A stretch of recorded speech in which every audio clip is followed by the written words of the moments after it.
Brohim Abaim, sejam todos bem-vindos ao grupo de estudos Judaísmo para Todos da Cibra, Baruch Rabá Moreta Lema.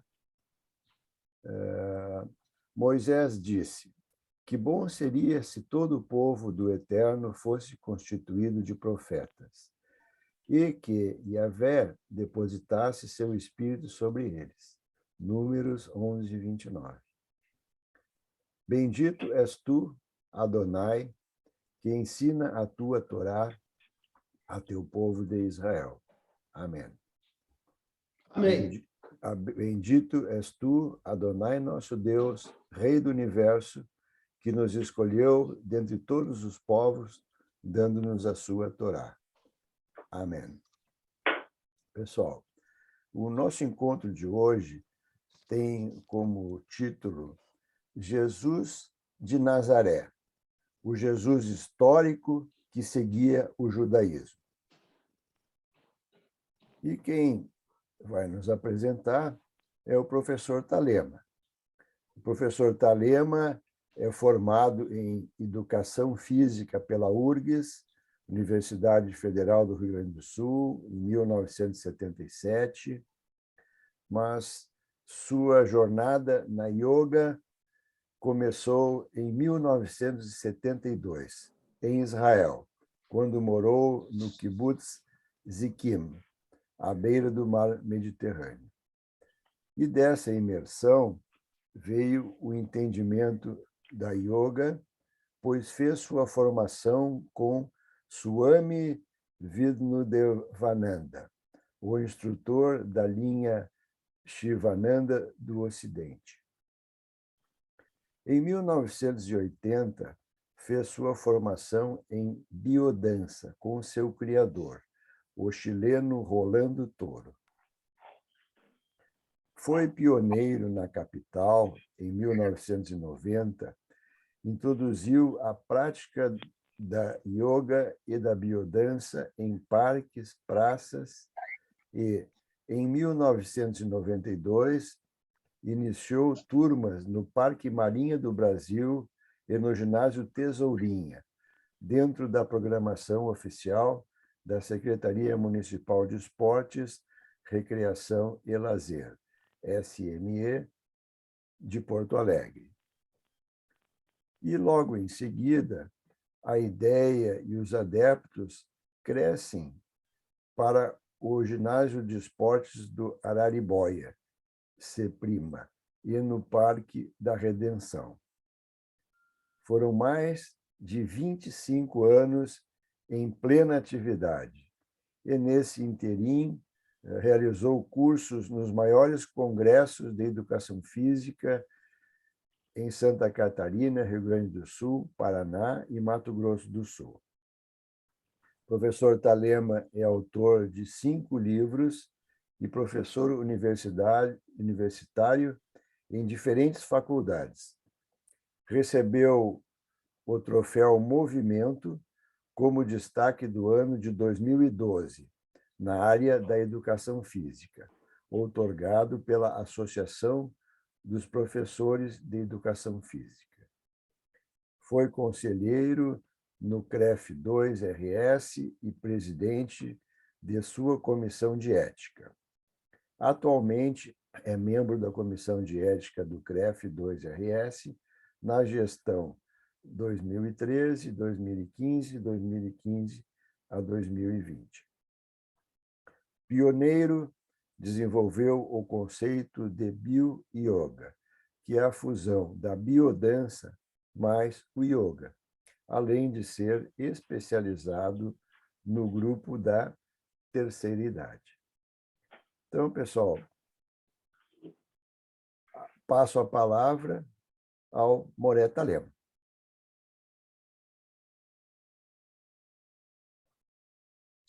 Muito obrigado, Carlos.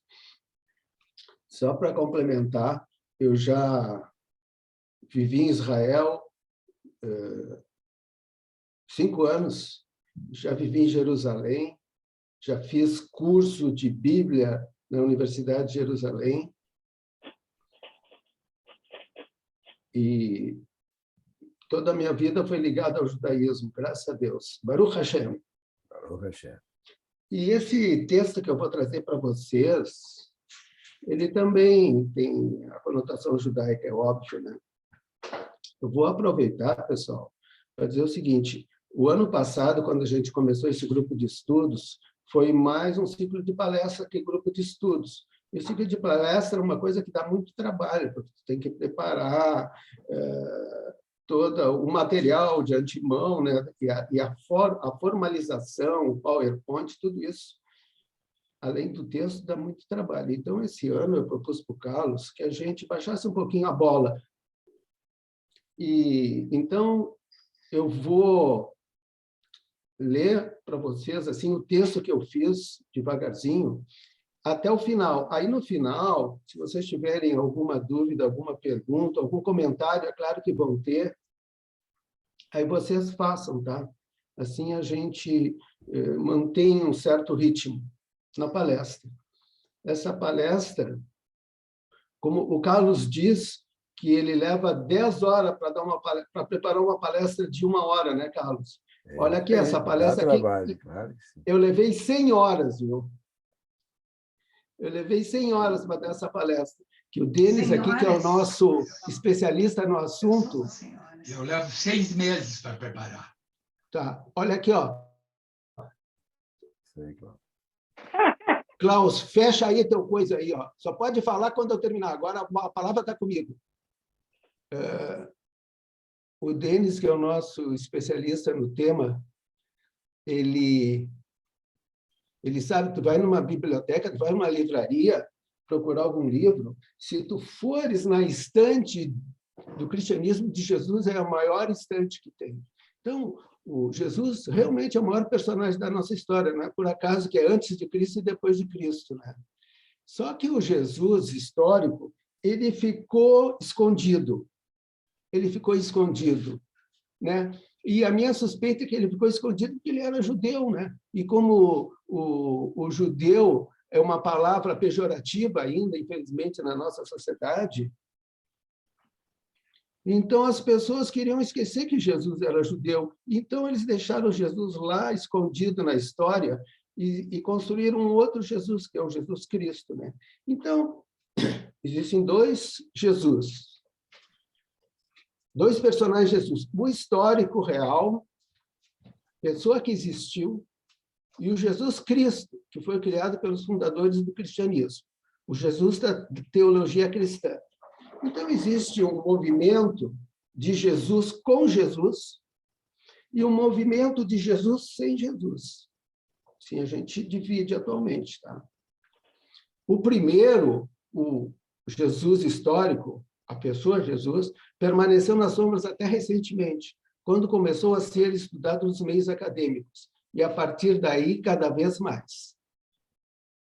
Esses estudos acadêmicos articulam a história, a arqueologia, sociologia e psicologia.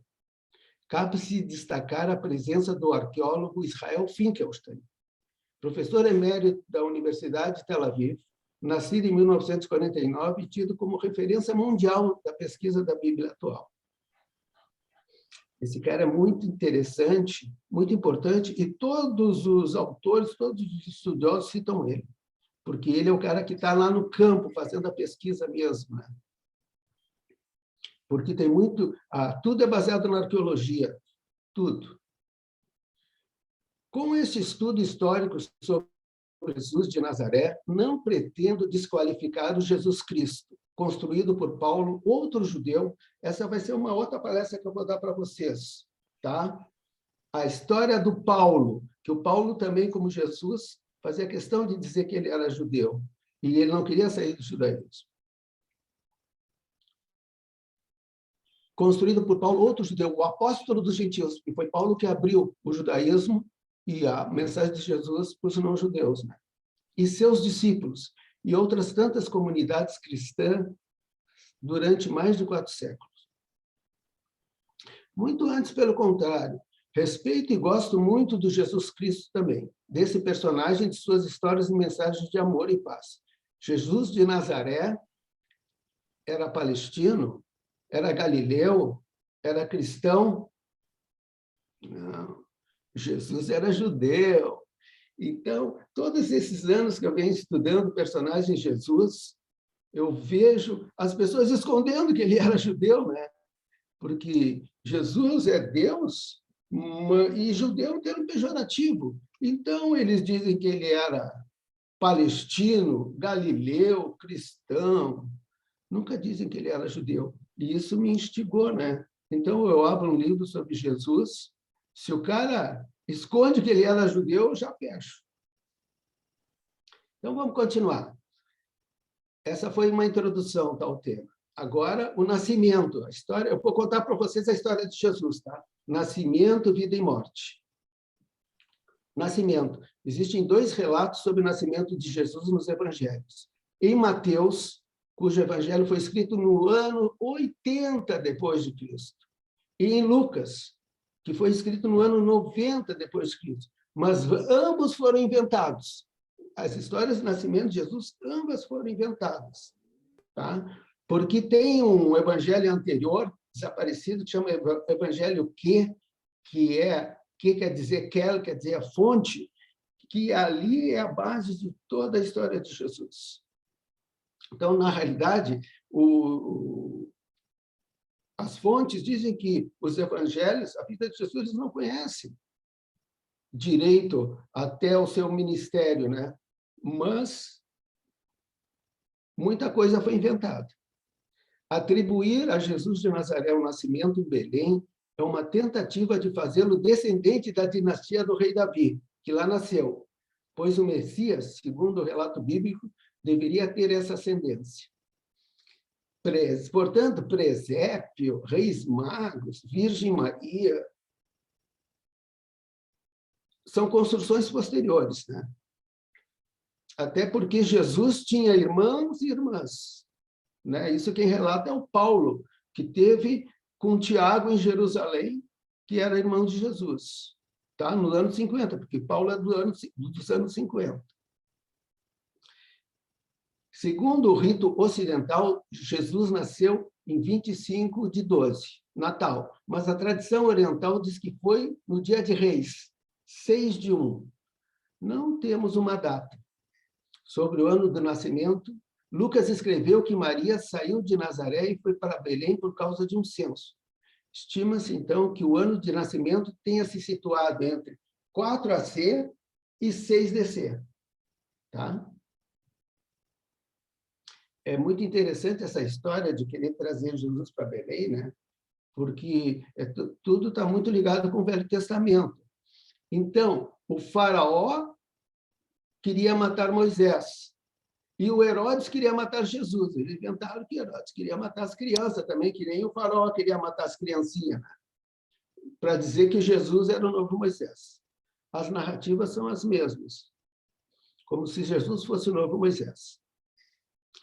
Para Mateus e Lucas, então, o nascimento de Jesus é muito importante, porque Jesus já nasceu Cristo.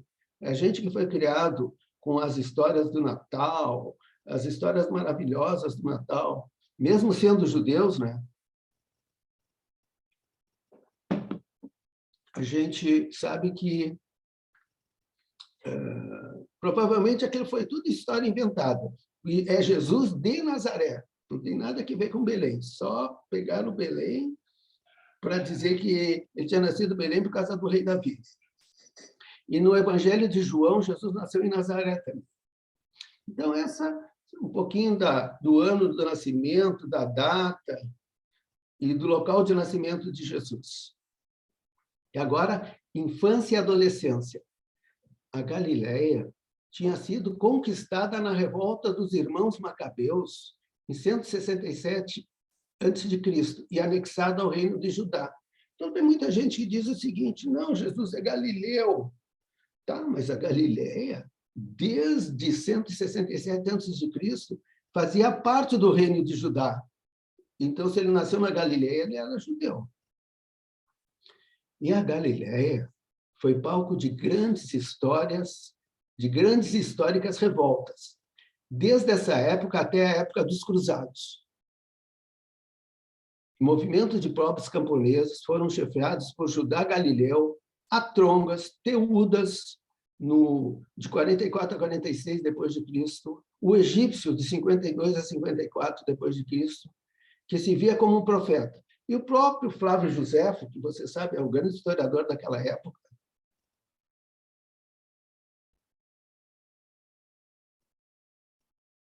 Me perdi aqui, vamos de novo.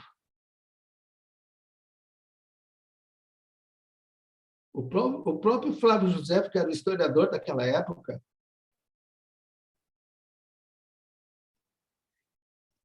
ele conta essas revoltas, né? Então, essas fontes históricas que a gente tem, Filho de Alexandria, Flávio Josefo, os manuscritos do Mar Morto e muitos outros documentos, que a história é baseada em documentos, que nos situam naquele tempo e naquele espaço. O próprio Flávio Josefo comandou as revoltas na Galileia. O seu terreno acidentado e rochoso favorecia as lutas de guerrilha. E a opressão do Império Romano era muito grande.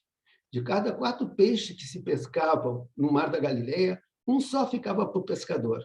O outro ia para o templo, o outro ia para os romanos, e ainda tinha um intermediário no meio. Nazaré é muito pobre. Acabaram de terminar as escavações de Nazaré. Nazaré, naquela época, era uma aldeia, uma vila muito pequena, muito pobre, não tinha sinagoga, não tinha nada. Uma aldeia camponesa. Por isso que diz que Jesus era camponês, era do meio rural. Tá? De acordo com as últimas descobertas arqueológicas. Eram camponeses explorados pelo Império Romano. Não tinha nenhuma sinagoga. Jesus era semi-analfabeto. Falava aramaico, talvez hebraico. Isso é uma discussão. Contrariando Lucas 4, que dizia que Jesus leu uma passagem de Isaías no rolo da lei, não se sabe nada sobre esse período da vida de Jesus, sobre a infância e adolescência de Jesus. Tá? A história de Jesus começou com João Batista. Isto é, Jesus era carpinteiro e pedreiro e teve uma formação judaica tradicional. Ele se desloca de Nazaré e vai para o Jordão e se torna discípulo de João Batista, segundo o evangelho que é o evangelho fonte, que é um evangelho desaparecido, que serviu de inspiração para os outros, né? Que serve de fonte para os 4 evangelhos canônicos. São 4 evangelhos canônicos que começam, mas todos eles são posteriores a Paulo. Então, muita coisa que aparece ali, Paulo nem menciona. Então, se sabe que é interpolação. Joséfo fala mais de João Batista que de Jesus. No momento do batizado de Jesus, ele tem uma vivência mística. Né? Aquele quadro onde aparece uma pomba, o Espírito Santo incorporado em Jesus, né? Ele teve uma vivência mística, que é a vivência que os profetas têm, a vivência do Ruach Elohim, o Espírito de Deus. E isso é comum a todos os profetas. Isso faz essa vivência profunda de si mesmo, a vivência de Deus, faz Jesus mudar de percurso, que se chama uma metanoia, uma mudança radical na vida de Jesus. E ele permanece como discípulo de João Batista, seu líder popular. Ele nunca tinha saído de Nazaré. Quando voltou para Nazaré, depois de um tempo de aprendizado, veio transformado. Sua família e os nazarenos não o reconheceram mais. Jesus tornara-se também um líder popular, como João Batista, que dizia: judeus não têm que pagar impostos abusivos a ninguém, só Deus é o Senhor. Mas a revolta de Jesus é pacífica, não é uma revolta violenta. Tá? É uma revolução pacífica. Jesus foi um rabi itinerante, um mestre. Ensinava nas sinagogas da Galileia e se tornou um profeta, como Elias e Eliseu. Um celibatário como João Batista. Um mestre que ensinava através de parábolas, como Isaías. Profeta citado mais de 400 vezes no Novo Testamento. Maria Madalena foi sua discípula, só isso, né? Porque nos últimos anos inventaram a história que Jesus era casado com Maria, isso levantou uma polêmica que estão discutindo até hoje. Mas as fontes, os professores, os grandes, as pessoas que estudam a vida de Jesus e conhecem as histórias de uma profundidade, diz que Maria Madalena só foi sua discípula, só foi sua discípula.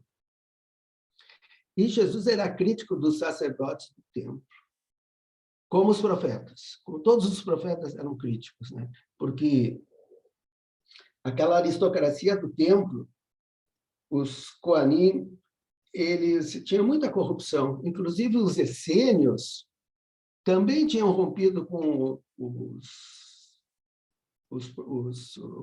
com sacerdotes e criaram a sua própria seita. Eles eram críticos dos sacerdotes do templo contra a opressão romana. Os judeus, pessoal, foram os maiores inimigos dos romanos naquela época. Os judeus fizeram 3 revoltas que a gente conhece, né? Que foi no ano 66 até o ano 70. Depois teve mais uma revolta no meio, depois a revolta de Bar Kokhba e Rabi Akiva, né? Mas depois continuaram as revoltas na Galileia, em Israel, contra os romanos. Então, o nosso povo é um povo lutador, é um povo guerreiro, é um povo que não aceita viver sem liberdade. E está aí a história de Metsadá, né? Massada, que vocês conhecem. Jesus criticava também os fariseus e os escribas, seus rivais citadinos. A família de Jesus foi contra a sua nova identidade, né? Isso aí está escrito que... Por quê?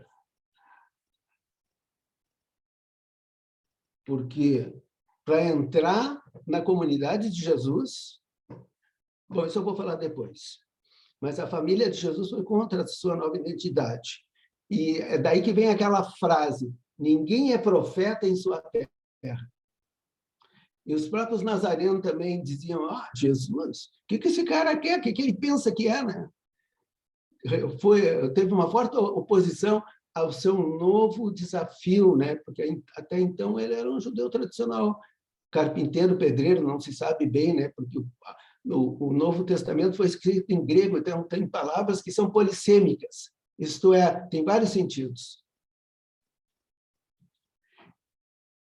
Então, depois desse encontro com João Batista, que mudou a vida de Jesus, ele começou o seu ministério, isto é, ele começou a ministrar aula e curas. A sua vivência com João Batista lhe proporcionou uma conexão direta com Deus. Se tornou o defensor dos pobres, órfãos, viúvas, estrangeiros, como enfatiza a Torá. Todo o tempo a Torá está dizendo: tem que cuidar dos órfãos, das viúvas, dos estrangeiros, né? E Jesus dizia que ele veio para salvar as ovelhas perdidas. Que ovelhas perdidas são essas? De Israel. Porque Jesus não queria nada com os não-judeus. A missão dele era dentro do povo judeu. E o judaísmo, o cristianismo, no início, era uma seita dentro do judaísmo. Só depois, com a queda do templo, no ano 70, é que começou a sair. Dentro do judaísmo, começou a ganhar discípulos fora, na bacia do Mediterrâneo. Ele também dizia, então ele dizia que veio para salvar as ovelhas perdidas de Israel, ele fazia questão de dizer. E dizia também: não vim para mudar uma letra da Torá, mas exigir que a cumpram. Então, toda a proposta de Jesus de Nazaré era dentro do judaísmo. Tá? O ministério de Jesus durou somente 1 a 3 anos. né? Tem autores que dizem que é 1 ano, porque foi só um Pêssar. Outros autores que dizem que foi 2 Pêssar. Perambulava por toda a Galileia, atraindo discípulos, e curava pela imposição de mãos. Que Jesus, ele era muito carismático. E hoje, que aquele que a gente chama de Reiki, Jesus já praticava, com a força do seu amor. Ele não se proclamava Messias. Veio para anunciar uma nova era, que ele chamava de Reino de Deus. O que é o Reino de Deus? Tá? O Reino de Deus tem 4 itens importantes de se entender. Esse é o conteúdo da mensagem de Jesus, de Nazaré. 1, justiça divina. Ele era pregador da justiça, em oposição à injustiça romana, contra a tirania do templo e de sua elite. 2, paz. Ele era um profeta da paz, contra a guerra romana. E dizia, amai vossos inimigos. Por isso que ele é uma das razões que é considerado um profeta e uma revolução pacífica. Proclamava a igualdade contra o que tinha na época, que era escravidão e opressão. Ele dizia, todos somos filhos de Deus, homens e mulheres. Inclusive, ele tinha discípulos mulheres, né? As mulheres acompanhavam ele. E é muito interessante saber que quem acompanhava Jesus eram os mendigos. Jesus veio para rebanhar as ovelhas perdidas. Ele procurava as pessoas mais desesperadas, com piores situações, para poder viver o reino de Deus, né? E o 4º elemento do reino de Deus, de Jesus, é o comensalismo. Isso é, dividir o pão. Em oposição ao Império Romano, que é uma pobreza imposta. Isso também é interessante. Para pertencer à comunidade, tinham que largar tudo. Não era assim. Qualquer um entrava na comunidade de Jesus. Tu tinha que largar tudo. Largava a tua família, largava teu pai, largava a tua mãe. Tinha que entregar todo o dinheiro e as posses. Por quê? Porque ele tinha certeza que o fim do mundo estava chegando. Então, não adiantava nada ficar mantendo estrutura familiar, trabalho, posse, dinheiro, porque acreditava no final dos dias, né? Que essa é uma ideia que existe dentro do judaísmo, do fim dos dias. E realmente o final dos dias chegou, né, pessoal? No ano 70, né? Jesus é do ano 30, tá? No ano 70, destruíram Jerusalém, né? Os judeus foram expulsos da Palestina. Então, Jesus veio para exigir que os judeus cumprissem o pacto com Hashem. E entre povos judeus, o que é o pacto? O Brit. Existe uma aliança do povo judeu com Deus, de ser um povo sagrado, ser um povo santo, de ser um povo ético.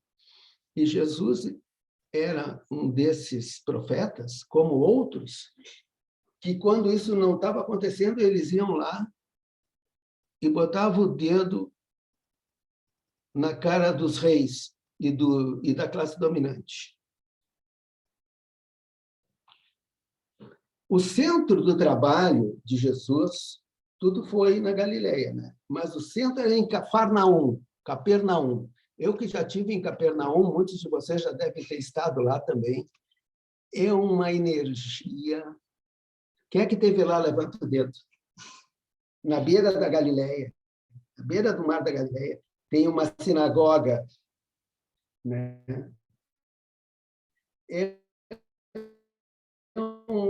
Que aquele ali era o centro de Jesus, e pertinho, obrigado, pessoal, e pertinho dali, que ficava a montanha onde Jesus deu o seu sermão mais importante, que é o Sermão da Montanha.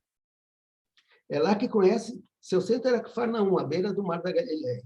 É lá que conhece seus primeiros discípulos, onde prega na sinagoga e onde faz perto dali o Sermão da Montanha. O Sermão da Montanha é o mais importante de Jesus, né? Um ódio à felicidade. E Jesus não escreveu nada, porque provavelmente ele era analfabeto, né? Tudo é baseado na oralidade, então, no poder da palavra, no poder do discurso. Então, Jesus, ele é um poeta e um profeta apocalíptico. E não se proclamava Messias. Estava na linhagem direta de inúmeros profetas populares anteriores, os verdadeiros heróis do Tanar, da Bíblia judaica. Você sabe que os grandes heróis da Bíblia são os profetas, né? A maior parte da Bíblia é dedicada aos profetas. Jesus faz oposição aos romanos e à elite judaica cooptada por eles. Não deixou nenhum texto escrito. Aliás, com exceção das cartas de Paulo, todos os outros livros do Novo Testamento são anônimos e em grego. Inclusive, esses evangelhos que se diz, evangelho de Mateus, de Lucas, de Marcos, isso aí foram nomes atribuídos 200 anos depois por um estudioso famoso do cristianismo chamado Irineu. Na realidade, o cristianismo começou a se expandir por toda a bacia do Mediterrâneo. Mas isso eu vou contar numa próxima palestra sobre Paulo, tá?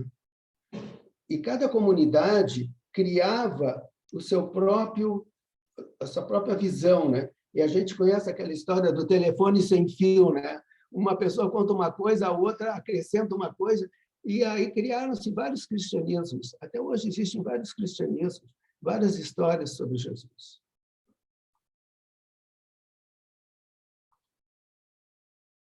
Bom, agora em relação à morte, tá? Estamos chegando no final desse texto aqui. Depois eu vou pedir para vocês comentarem, perguntarem, criticarem o que vocês acharem melhor. Em relação à morte de Jesus, por ocasião da festa de Pêssar, Jesus subiu a Jerusalém para confraternizar com seus discípulos. Todo mundo conhece essa cena, né? E ficou chocado com o comércio, o excessivo comércio no templo, né? Ali ele fez uma algazarra e traçou a morte dele, né? Traçou a morte, porque ele era um líder popular. Ele era um líder popular com uma grande plateia e virou as mesas. As autoridades constituídas, porque Jerusalém, na época das festas, tinha muita gente, né? 1 milhão de pessoas. E eles ficavam com medo desses profetas populares que pregavam contra o templo, que provocassem uma revolução, uma balbúrdia. Então, eles pegavam esses caras, ficavam com medo que aquela manifestação popular ganhasse ainda mais força. E resolveram matar Jesus por crucificação, como era de costume. E os bandidos, os revolucionários, eles mandavam crucificar, não tinha julgamento nenhum. Pegavam e crucificavam. E quem é que tinha o poder para mandar crucificar? Só os romanos. Os judeus não tinham poder imediatamente. Assim fizeram milhares de vezes. Porque quando manda crucificar um cara é para não deixar vestígio, né? Porque se deixar vestígio, ele pode ser cultuado depois, onde ele está enterrado, coisa assim. Assim fizeram milhares de vezes. Na revolta de 70 também, diz que por dia eles crucificavam 5.000 judeus. Então, Jesus não foi traído. julgado, nem enterrado, nem ressuscitou. Ele foi crucificado. Como é que se sabe disso? Porque quem é crucificado não é enterrado. A pessoa que é crucificada, ela fica lá até sumir os seus vestígios. Então, toda essa história da paixão de Cristo, porque quem era crucificado não era enterrado, essa era a norma. E Judas foi invenção do Evangelho de Marcos. O Evangelho de Marcos, a história de Judas também é tudo invenção, não teve Judas nenhum. A história de Marcos é depois da destruição do templo, onde o cristianismo já estava ganhando a batalha dele contra os cristãos, contra os judeus, né? E aí eles tinham que inventar um inimigo. E não foi por acaso que chamaram de Judas. Enquanto tu diz Judas, tu está dizendo judeu.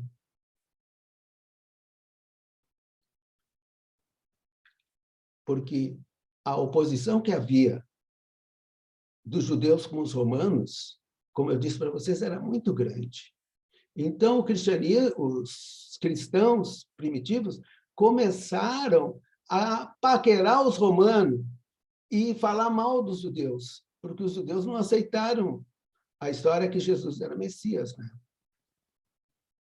Tudo. Então, o personagem Judas foi invenção no Evangelho de Marcos, logo depois do ano 70, pois a nova seita estava desapegando do judaísmo, depois da destruição do templo, e se apegando aos romanos. Tudo isso foi criação posterior. Algumas de Paulo e outras de diferentes ramos do cristianismo primitivo. Então, olha só esse dado que legal. Saúde, Klaus, vou tomar uma água junto contigo. Tudo isso foi criação posterior. Algumas de Paulo e outras de diferentes ramos do cristianismo primitivo. Só 30% dos evangelhos sinóticos, que são os três, né, chamados sinóticos, que são parecidos, são autênticos, são verdadeiros. E só 10% do evangelho de João é verdadeiro. O resto tudo é inventado. Jesus não falou nada daquilo. Porque faz 200 anos que as pessoas estudam esse personagem a fundo. E hoje em dia tem mestre, doutor, pós-doutor. Agora o nosso querido Denis, que vai ser doutor, né, Denis? Estudam essa história, vírgula por vírgula, ponto por ponto. Conhecem de cor. E no século IV, porque o cânon do Novo Testamento só constituiu-se no século IV, 400 anos depois, em grego por Constantino e Nicéia. Muitos outros textos foram deixados de lado. Então, só se escolheu aqueles textos que diziam que Jesus foi que Jesus tem que a ressurreição de Jesus, que aceitava a ressurreição de Jesus e que a morte de Jesus foi sacrificial. Mas tudo isso era interesse daquela ortodoxia romana do Oriente, né? E estabelecer um cânon para que todo mundo pudesse seguir. Muitos outros textos foram deixados de lado. A gente conhece os apócrifos, conhece o Evangelho de Tomé, o Evangelho de Maria. Muitos deles foram descobertos no século passado, né? Muitos textos foram deixados de lado. A gente conhece a história dos gnósticos, sabe, dos coptas, né? Existem comunidades cristãs que até hoje falam aramaico. Então, era uma diversidade muito grande. E só aquilo que cabia dentro da ortodoxia do Império Romano do Oriente é que entrou dentro do cânon. Então, para finalizar, pessoal, havia muitas comunidades cristãs por toda a bacia do Mediterrâneo, e elas, muitas, nem se comunicavam, né? Mas o que predominou foi o cristianismo paulino. Então, Jesus nasceu judeu, viveu dentro do judaísmo e morreu judeu. Chamava Deus de Abba, pai em hebraico. E Jesus, ele era teocêntrico, né? E o cristianismo tornou-se cristocêntrico, né? Porque elevaram Jesus a Deus e cultuam o Deus Jesus. Mas esse não era o Deus de Jesus. O Deus de Jesus era o Deus do Velho Testamento. Era Yahvé. E na cruz, segundo todos os evangelhos, e isso tem unanimidade entre todos os evangelhos, é raro, estava escrito INRI, Iesus Nazarenos Rex Yehudim. Né? Os romanos fizeram questão, dizer, ó, quem se meter conosco vai acabar na cruz como Jesus. Então, essa bibliografia que existe hoje em dia sobre Jesus, eu acho que ocupa. Eu acho que é a bibliografia mais extensa que existe sobre a história do cristianismo e a história de Jesus. Basta entrar numa livraria e procurar. Mas eu, como eu me interesso muito pelos autores judeus, né, eu vim pesquisando esses autores judeus que falavam do Jesus de Nazaré. Então, a bibliografia acadêmica, porque qualquer um pode falar, né, mas a pesquisa científica mesmo, quem faz é nas faculdades. Sobre o Jesus histórico, Jesus de Nazaré, começou em 1921, com a tese de doutorado de Klausner Yosef, professor da Universidade de Jerusalém, tio-avô de Amos Oz, né? Vocês que leram aquele livro do Amos Oz sabem que o Amos Oz fala das visitas que ele fazia ao Klausner, que o Klausner era professor da Universidade de Jerusalém. E ele escreveu um livro já sobre Jesus de Nazaré, muito bom. E esse livro teve repercussão mundial, isso é, nos Estados Unidos. Eu acredito que o meu avô, Jacob Kopstein, que morava em Rio Grande, ele assinava os jornais de Yiddish lá de Nova York. Eu acredito que ele já tinha lido, naquela época, que Jesus de Nazaré era judeu. Aí, quando vinham perguntar para ele, lá em Rio Grande, tá, e o que tu acha de Jesus, Jacó? E o Jacó, meu avô, dizia, ele era meu patrício. Era meu patrício. E eu segui essa história do meu avô, né? Eu segui essa história do meu avô, continuei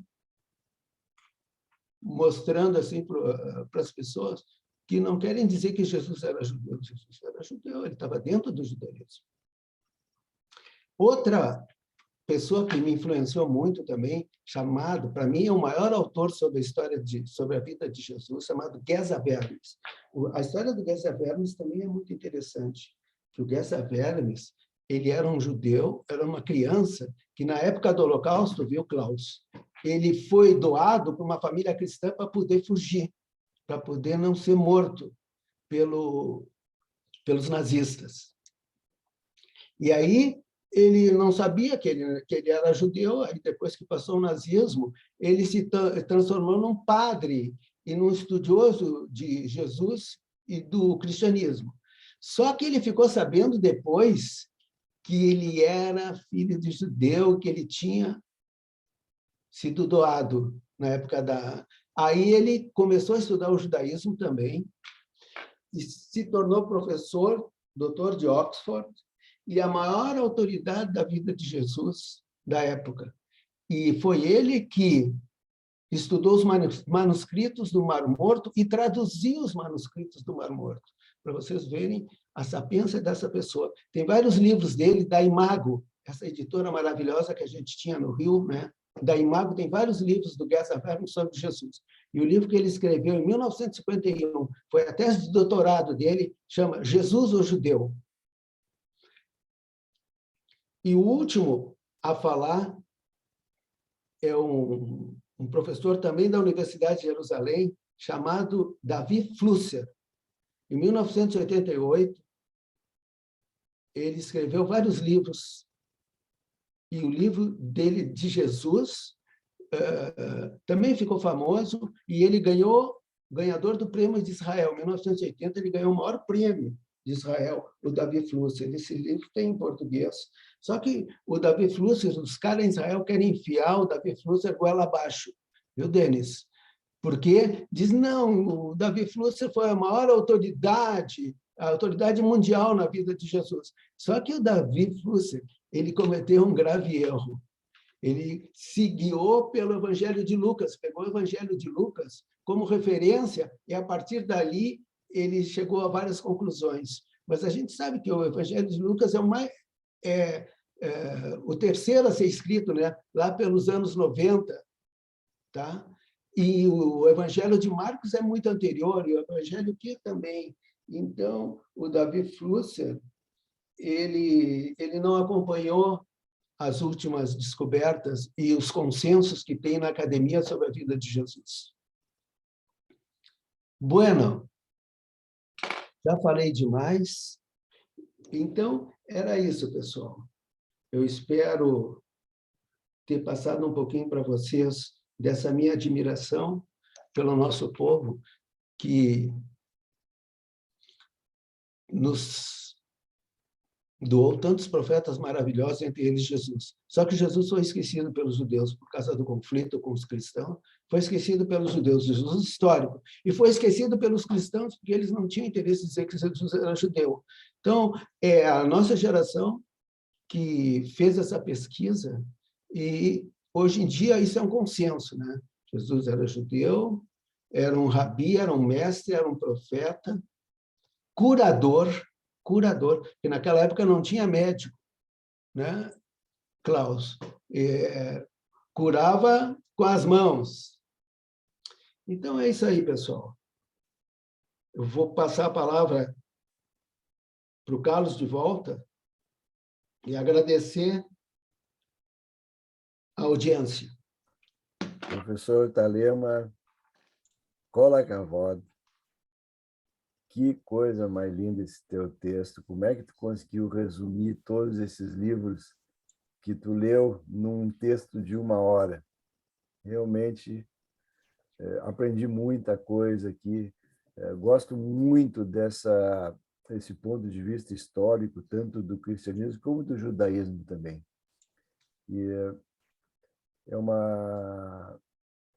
é algo atual, e a gente consegue cada vez mais, né, gostar tanto do judaísmo e compreender tanto o cristianismo, a gente elucidando esses fatos.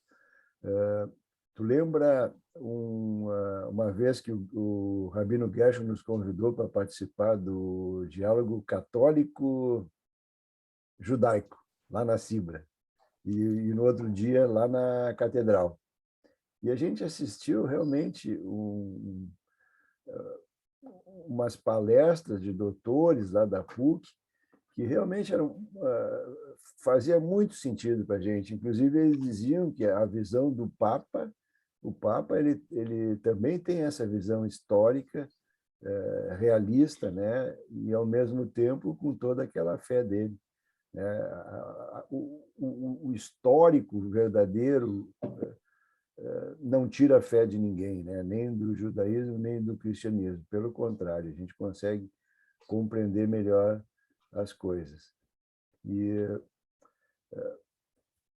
Só que nem todos nós, né, Thalema? Eu me lembro que houve um atrito naquele dia, mas entre 2 judeus, né, Thalema? Conta para nós como é que foi. Não, porque eu defendo essa ideia que Jesus foi profeta, como os outros profetas que estiveram no nosso povo, né? E um rabino que estava lá, ele subiu nas tamancas e começou a gritar, não, porque a história dos profetas terminou com Malaquias lá 400 anos antes de Jesus. Pô, mas... E os outros profetas, né? Não. E as outras profecias, e as outras pessoas importantes que definiram a história do povo judeu, não podem ser considerados profetas também? Então, Então, o doutor da PUC, que deu aquela palestra magnífica, porque tudo isso que eu falei, pessoal, isso aí é um consenso acadêmico. É consenso acadêmico dentro das faculdades de teologia, como eu disse, né, Denis, um dia desses, para ti. E no Brasil existe mais de 300 faculdades de teologia. Imagina o que essas pessoas estudam. E a nível de bacharelado, né? Depois tem o mestrado, tem o doutorado, tem o pós-doutorado, né? E já existe, isso que eu trouxe para vocês, são mais ou menos assim, consensos, né? Então, às vezes tu quer convencer o cristão que Jesus era judeu, que era um profeta, mas quem reclamou foi o outro rabino. Sim. Bom, esse fato é inesquecível. Eu estava junto lá e eu estava há 3 meses, nós estávamos jantando, e eu estava a 3 meses de distância e eu ouvia a conversa. Não que Aí eu perguntei para o rabino, vem cá, tu observasse. já leu? Eu perguntei para o rabino, vem cá, tu já leu o Gasabero, já leu esse, já leu aquele? Não tinha lido nada, Não né? tinha lido nada, cabeça Não tinha lavada lido mesmo. nada, nem sabia que era. Só para deixar claro uma coisa, o rabino não é o Gershon, é o outro, tá? Por favor. O Gershon é grande mestre no diálogo interreligioso. Esse entende bem do assunto. Eu tenho aqui uma pergunta da Gretchen para te passar, Thalema. Aliás, 2. A Gretchen pergunta assim, a número 1. Um judeu que aparentemente não constituiu família, por quê? E a segunda pergunta, 2. O que significa a palavra Cristo? De onde saiu?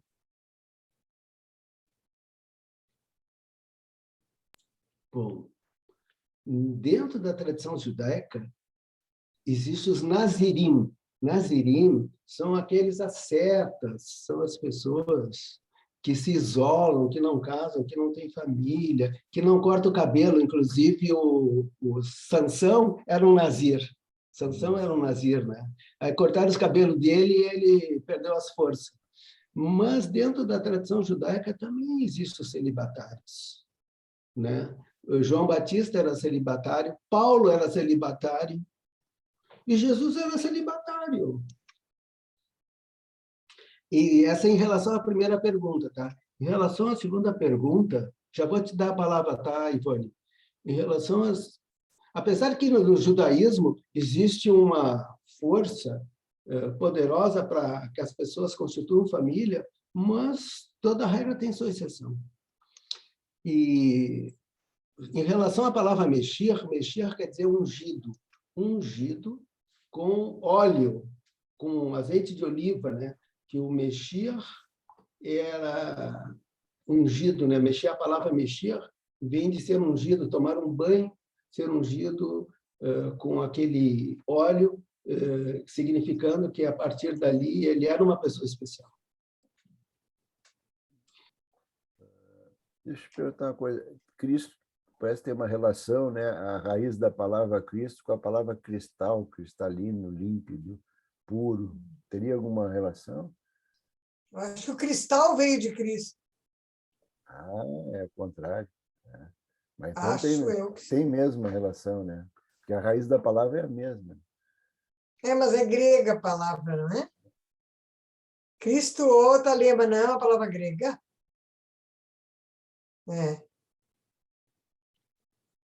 Talema tem que ligar o microfone. Veio do hebraico Messias, né? Messias, Messias, quer dizer ungido. Fala, Ivone.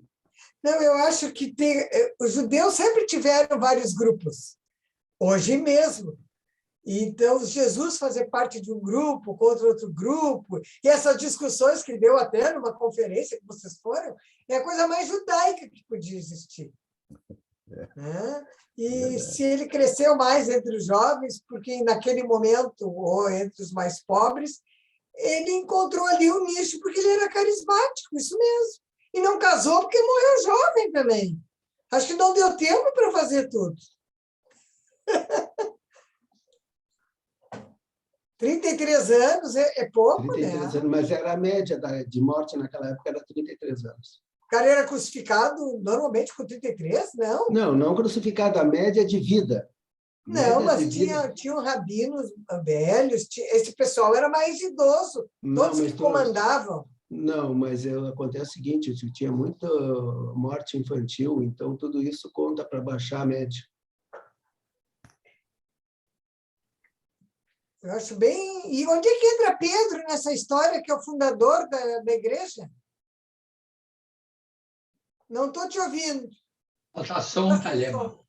Essa é uma outra história da difusão do cristianismo pelo mundo, né? Sim, sim. Tá? Mas é que teve duas vertentes. Uma vertente que queria manter o cristianismo dentro do judaísmo, que é de Tiago, da Sim. Igreja de Jerusalém, né? E a outra vertente era de Paulo, que queria levar o judaísmo, abrir o judaísmo para os não-judeus. Só que a vertente que ganhou foi a vertente de Paulo. Tá, e onde é que está o Aí Pedro? Pedro e Paulo. E aí Pedro e Paulo foram responsáveis, muito responsáveis pela difusão disso, se bem que tem muita história contada aí, muita história inventada. Olha, e quero te dizer o seguinte, tem muita história inventada no Novo Testamento e no Velho Testamento também. Mas claro, Basta ler o Israel Finkelstein, que é o arqueólogo, aquele que eu falei, da Universidade de Tel Aviv, que ele desmancha todo aquilo que até hoje não tem comprovação. Não, e provavelmente não vai ter. mas é claro que o Velho Testamento também é feito de histórias contadas, escritas e inventadas, óbvio. Essas histórias escritas, contadas, inventadas, têm até um nome, são os Midrashim. Não, o nome é Bíblia. Denis, fala alguma coisa aí para nós. Isso. Eu estava louco para ouvir o Denis mesmo. O Denis que é a nossa autoridade aqui no assunto. Eu fico muito honrado, primeiro, agradecer a oportunidade de estar com todos vocês de novo. Estava com saudade de todo mundo, né? Depois de ver essa fala aqui de Moretti Lema, a gente fica assim, dá um comichão, né? Mexe com a gente. Obrigado, viu, Carlos? Estava com saudade de você também, saudade de todo mundo. Então, uma questão que mexe muito comigo é essa questão da figura de Jesus, né? E para a gente pensar isso, problematizar mais um pouco, e aí eu quero ver também a posição do Moretti Lema, é porque justamente essa ideia também de colocar, né, sempre na figura do povo judeu a culpa pelo sofrimento, pela morte de Jesus de Nazaré. Então, tem muitos estudiosos, eu sou um que não sou um estudioso como esses aí gabaritados que o Moretti Lema falou, mas, né, nos citou aqui, mas penso, por exemplo, aquela questão de lavada de mãos, né? Então, ali tirando toda a responsabilidade do Império Romano, e, né, a gente vê isso retratado tanto nos evangelhos do que a gente chama, né, os cristãos chamam de Novo Testamento. Então, você vê ali, eu lavo minhas mãos com esse homem, e você vê a figura sempre ali dos mestres do Sinédrio, como o pessoal que era mau. Isso a gente vê, às vezes, nos filmes também, né, eles gostam muito de frisar isso, né, Caifás, aí eles escalam lá um ator para, né, ser aquele homem do mal ali. Então, você vê tudo isso por quê? Para já amarrar com o Império Romano, né? Que depois se torna, né, de inimigo. Né? Não, agora nós somos a tradição, né, de perseguição, então, dessa seita, né? Como o Moretti Lema disse, de uma seita judaica, a marginalizada. Né? Ela se torna, então, uma tradição do Império Romano, e a gente vê essa questão dos santos também, que até esses dias eu conversei com o padre, e ele falando justamente essa questão dos santos, né? Que foi uma forma também, né? Como era um aspecto de uma religião politeísta, cheio de deuses, né? Romanos ali, a questão dos santos, então, para substituir aquilo que já ninguém estava acostumado, né? Fala, não, mas vai ser um Deus só? Nós estamos acostumados aqui com, né, vários deuses, né? Então, os santos também entram, não, eles são deuses como se fossem assim, deuses menores, né? Você pode pedir a ele ali e ele vai te dar uma ajuda, né? Com Deus, enfim. toda essa questão que você vê que é um trabalho também, né? E tem essa questão também, eu queria ouvir o Moreta Lema falar um pouquinho disso, desse trabalho da igreja, então, católica, depois que já ali começa com os concílios, o que é que nós vamos separar, né? Eu estava vendo uns estudos agora, uns documentários, centenas de novos, né, de evangelhos do Novo Testamento. Então, esses concílios, os primeiros concílios ali, né, separa qual que nós vamos colocar, qual que nós não vamos colocar. Qual que é a versão que a gente quer, né? Então, certas coisas, né, essa questão própria ali da origem de Jesus como judeu, né, é uma questão que todo mundo tenta pular, né? Tenta sempre se safar disso, né? Então, é isso. Obrigado. Obrigado, Moreta Lema. Ô, Denis, querido, Denis, na tua formação, quantas vezes tu ouviu falar que Jesus era judeu? Aí que está, né? Mas hoje essa em dia parte se fala. sempre Hoje em dia eu acho que omitida, fala. né? Essa Hoje parte não é trabalhada, né? Hoje em dia a gente está tendo um movimento que eu falo que é um movimento inicial da academia, próprio assim nas ciências da religião, do diálogo interreligioso. Mas a questão da teologia em si, pelo estudo que eu não tenho tanto aprofundamento, porque a nossa área é ciência da religião, mas a gente vê que a teologia ela é muito focada nessa parte de Jesus Cristo. Então, alguns autores estão trazendo isso para quê? Para não ficar esse dogmatismo que impede também de ver a beleza do judaísmo e de ver, principalmente, Jesus como judeu. Né? Pois é. Esses consensos que já existem na academia, como a gente viu, né, Carlos, naqueles encontros e os doutores da PUC, já existem esses consensos, só que eles ficam com muito medo de trazer esse conhecimento para o povão, porque o povão, Jesus é cristão, né? Jesus não é judeu, Jesus é cristão. Então, se eles trouxerem esse conhecimento que eles já têm para o seu rebanho, eles vão ser apedrejados, né? Vão ser vaiados, porque se criou, viu, Klaus? O antissemitismo começou naquela época. Contra a Judá, contra a morte, contra os judeus, deicídio, né? Deicídio. E isso foi redundar no Holocausto. Não, isso foi redundar na Inquisição já. Sim, até o Holocausto, passou por tudo isso até o Holocausto. Bom, nós aqui aprendemos muito com o professor Muito sobre bom. isso que foi tudo dito aí, foi tudo explicado. Eu achei a palestra do professor Thalema espetacular.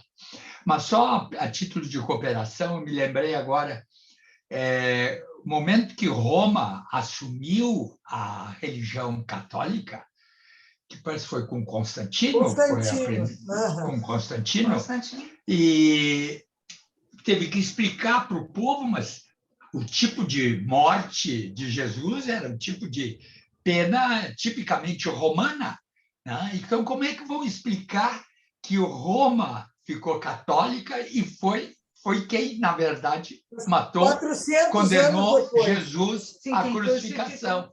Então, a solução foi pôr toda a culpa nos judeus e pronto, estava terminado. E aí é que nasceu, foi aí que começou o antissemitismo na Igreja Católica.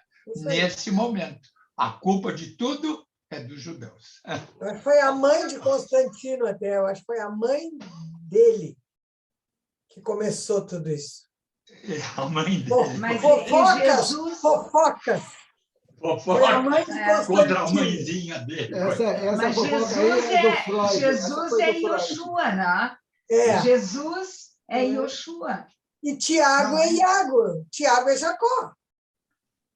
Ah, sim. Pois é, então, nisso de estudar os nomes, né? Mas Jesus é Yoshua. Yoshua de Nazaré, rei dos judeus. O apelido dele era Yeshu. Yoshua era o nome, o apelido dele era Yeshu, de Yeshu que veio Jesus. É isso aí. A Eide gostaria de falar também. Eide, por favor. Eu fiz um trabalho lá na Vitso, o meu grupo fez, e eu acho que aquele momento de Constantino foi a culminância de uma série de éditos e concílios, de coisas assim, foram criando leis E contra os judeus. oficializou como religião. Já estava. E foram criando, assim, o judeu não pode converter ninguém, o judeu não pode casar com... Isso é dos cristãos, o judeu não pode casar com pessoa de outra religião, assim, sem se converter. Uma porção de... acho que uns 10 eventos que criaram a base para esse evento no ano 400. Eu não tenho aqui agora. Mas isso isso é uma característica. Quando uma coisa se torna lei, é porque ela já está consagrada pelo uso. Sim, quando uma coisa então é oficializada, é porque, de uma certa forma, ela já está ali. Foram proibindo coisas para os judeus e depois colocaram em pedra. Isso. Quero muito escutar o Ismar, quero muito escutar o Atenante.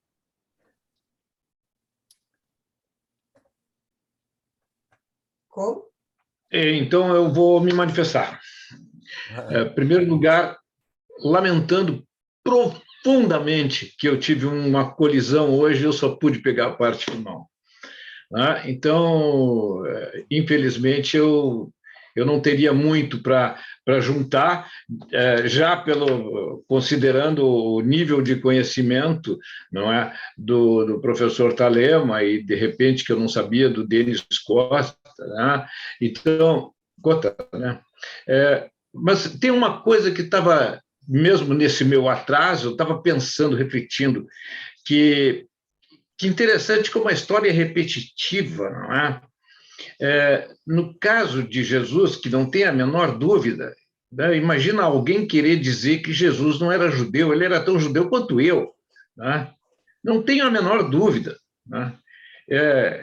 Eu sou evangélico de formação, mas nada me impede de olhar para os lados e tentar enxergar a realidade de uma forma mais ampla possível. E aí eu vejo o seguinte, assim como houve uma tentativa, uma busca de Jesus na época de fazer uma nova visão, não é, da relação do homem com seu Deus, né? E ele foi rejeitado. A mesma coisa, exatamente a mesma coisa, vem acontecer lá 1.500 anos, 1.500 e tantos anos depois, não é? Com Martin Luther. Imagina assim, o Martin Luther foi um dos maiores nomes católicos que já surgiram em toda a história do clero. E o que aconteceu com Martin Luther, né? Ele se revolta contra aquelas barbaridades que a igreja fazia de vender cadeirinha no céu né? E uma série de coisas assim, uns absurdos, né? E ele então escreve lá suas 90 e tantas teses, não é? O que resulta disso aí? Resulta que ele foi crucificado. Só que a cruz era outra. Ele foi excomungado. Uhum. Não, era outra cruz. Mas ele foi crucificado pela igreja. Não? Então, vê que essas coisas efetivamente são repetitivas. Agora, quanto ao demais, eu não só estou despreparado, como até estou desconhecendo as filigranas da palestra, que certamente deve ter sido muito bonita. Eu pretendo ainda resgatar isso através da gravação, certo, Vengrova? Está gravado, não? Sim, estamos gravando. E esse vídeo eu vou colocar ele ou hoje ou amanhã no YouTube, no nosso canal Judaísmo para Todos, e vou mandar o link para o nosso grupinho de WhatsApp. Muito bom. Muito bom, muito obrigado. Então, aí eu vou poder entender melhor, quem sabe, mastigar melhor para fazer a opinião. Mas que isso me chamou a atenção, de plano já me chamou a atenção. Por que essas coisas vão se repetindo na história? Por que será isso? Será porque é resistência das pessoas em mudar? Será porque sair do seu conforto, sair do seu status quo é mais conveniente? Porque uma coisa nós sabemos, a história do povo judeu, né, a história de todo o povo hebreu, ela é permeada de guerras, de invasões, de guerras, né, onde lá no Pentateuco nós vamos ler que eles estariam autorizados, né, por Deus para tomar e matar todo mundo, e não deixar ninguém em pé, nem homem, nem mulher, nem criança, né, e se apossar daquilo. Eu fico pensando, como é que uma pessoa pode imaginar a nossa autoridade sobre a vida de alguém? Alguém me dá autoridade de matar para me apossar da área, da terra? Então, são coisas assim que não estão muito claras na minha cabeça e muito menos no meu coração. Agora, uma coisa é certa. Tem um ponto de união que nós temos, que eu acho maravilhoso. Que nós temos o nosso Criador, que nos inspira, que nos guarda, que nos protege, e que, se não fosse isso, todos nós já tínhamos sucumbido há muito mais tempo. Né? Então, os esforços de alguns grupos religiosos, né? Não tem alguém lá na América, né? Que vai estabelecer uma religião em cima de placas de ouro que teriam sido dadas com a nova edição dos mandamentos. É uma coisa assim, eu nem entro no mérito disso aí, né? Nem entro nesse mérito.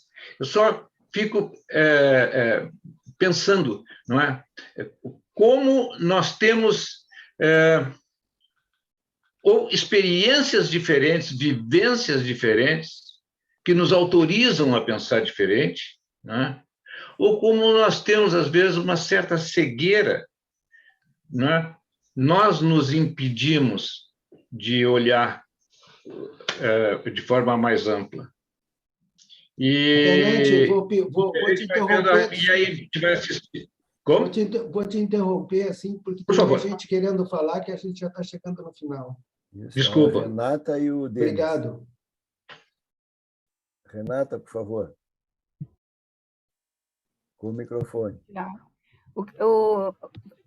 Naquela época do concílio do Constantino, até o calendário eles mudaram. Em vez de lunar, eles passaram para solar, com vários deuses ainda, né? O deus Sol é o domingo, né? Sunday. Para descaracterizar completamente a nova seita dos judeus e dos judeus, né? Então, descaracterizar todas as coisas judaicas, né? Que faziam muita questão de fazer isso.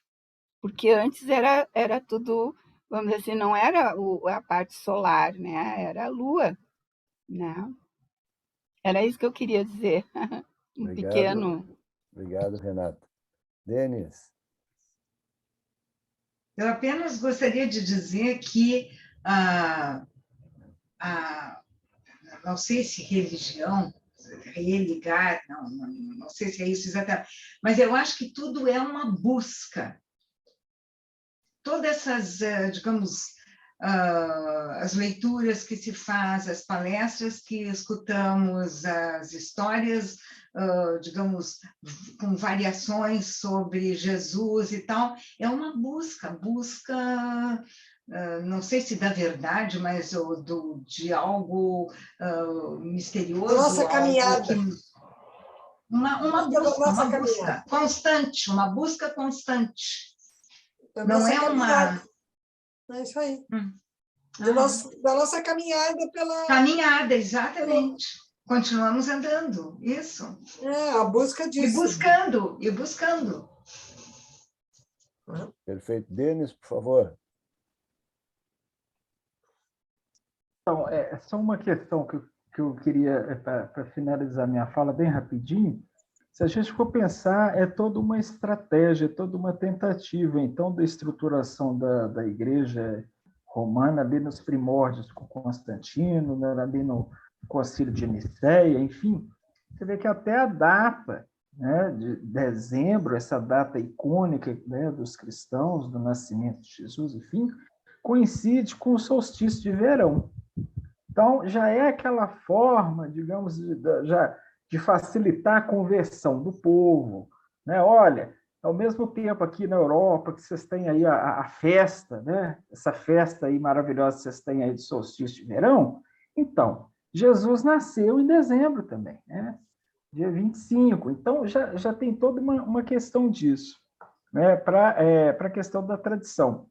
E uma outra perspectiva também, que aí eu já também coloco para o Moreta Lema, é justamente assim, penso eu, né, dentro daquilo que eu acredito, que essa sistematização do cristianismo enquanto uma tradição, penso eu, se não tivesse isso acontecido com Constantino, né, essa separação que a gente vê entre essas escolas de pensamento ali de Paulo e Pedro, e essa ruptura com as outras escolas ainda que queriam manter os ensinamentos dele dentro do judaísmo, penso eu, se não houvesse tido essa ruptura, né, aí já fica naquela possibilidade do grande si, mas talvez essa perspectiva da mensagem de Jesus seria um dos ramos do judaísmo, se não tivesse expandido, se não tivesse essas criações, né, essas fabulações aí que foram feitas depois, né? Poderia ser um ramo como foi aí o racidismo depois ali,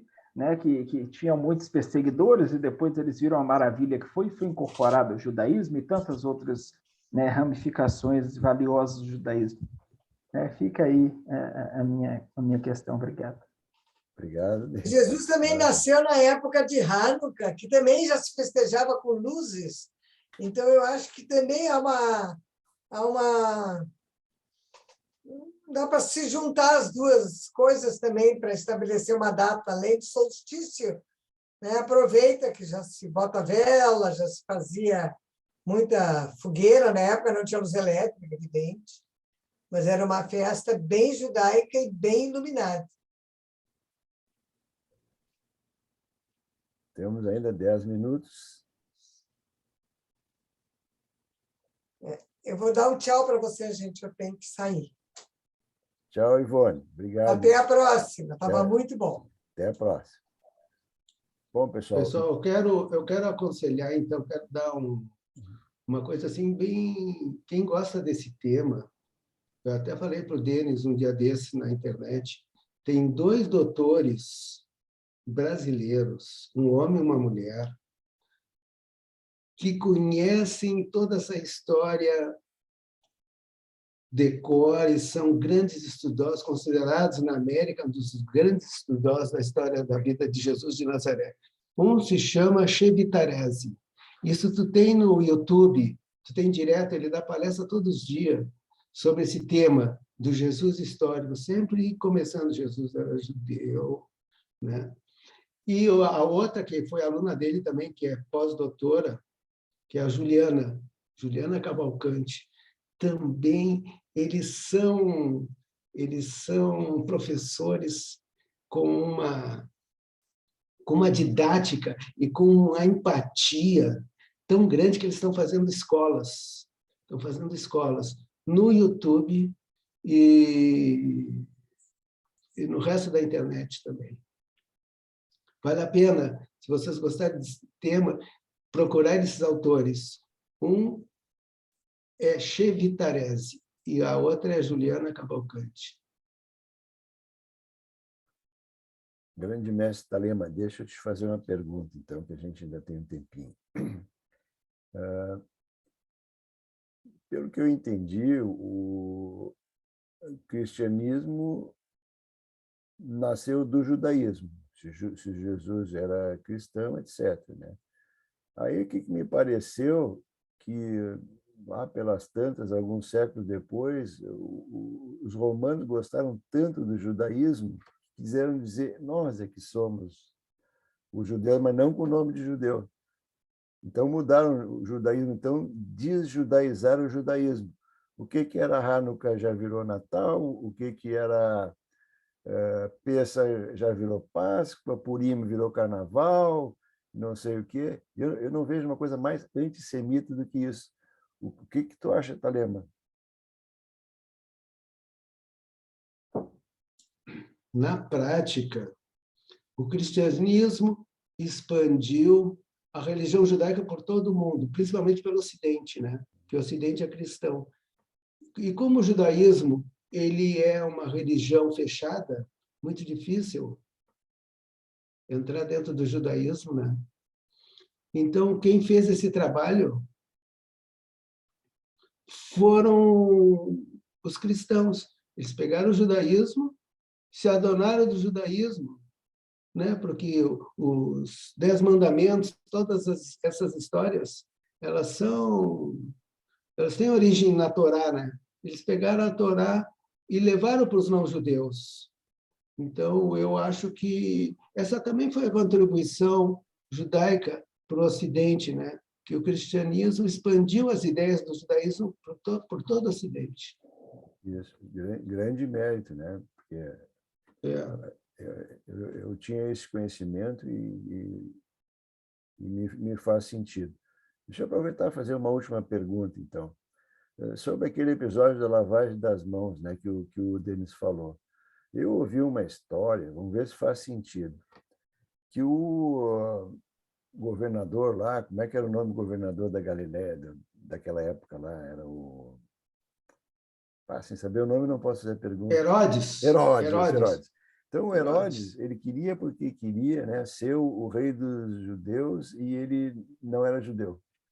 Então, tudo que ameaçava ele mandava matar. Já tinha mandado matar a mulher dele, que era judia, os filhos dele, que eram judeus.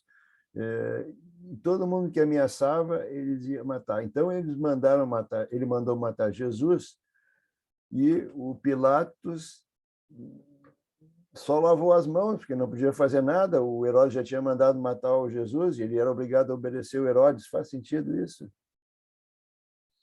Olha, pelo que eu estudei, toda essa história aí foi inventada, viu? Não houve. Porque assim, o cara que é crucificado não tem julgamento nenhum. Ele é pego e botado na cruz diretamente. Imagina se eles vão julgar. Sem julgamento, tá certo. Não tem julgamento. Então, toda essa história de julgamento foram histórias criadas depois para acusar os judeus de serem traidores, de serem usurários, de serem tudo de ruim que existe.